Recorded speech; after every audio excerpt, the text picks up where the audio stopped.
সাহিত্যানুশীলন উচ্চ মাধ্যমিক সাহিত্য সংকলন থেকে আজকের প্রবন্ধ সৈয়দ মুজতবা আলীর পঞ্চতন্ত্র থেকে 25শে বৈশাখ। রবীন্দ্রনাথের সাহচর্য পেয়েছিলুম, তাই যদি তাকে ব্যক্তিগতভাবে দেখি তাহলে আশা করি সুশীল পাঠক এবং সহৃদয়া পাঠিকা অপরাধ নেবেন না। রবীন্দ্রনাথ উত্তম উপন্যাস লিখেছেন। ছোট গল্পে তিনি মপাশা, চেখভকে ছাড়িয়ে গিয়েছেন। নাট্যে তিনি যে কোনো মিস্টিকের সঙ্গে প্রতিদ্বন্দ্বিতা করতে পারেন, কবিরূপে তিনি বিশ্বজনের প্রশংসা অর্জন করেছেন। শব্দতত্ত্ব সম্বন্ধে তিনি যে গবেষণা করেছেন তার গভীরতা পণ্ডিতদের নির্বাক করে দিয়েছে।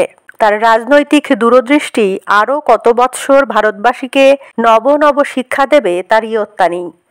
আর গুরুরূপে তিনি যে শান্তিনিকেতন নির্মাণ করে গিয়েছেন, তার স্নিগ্ধ ছায়ায় বিশ্বজন একদিন সুখময় নীড় লাভ করবে সে বিষয়ে কোনো সন্দেহ নেই।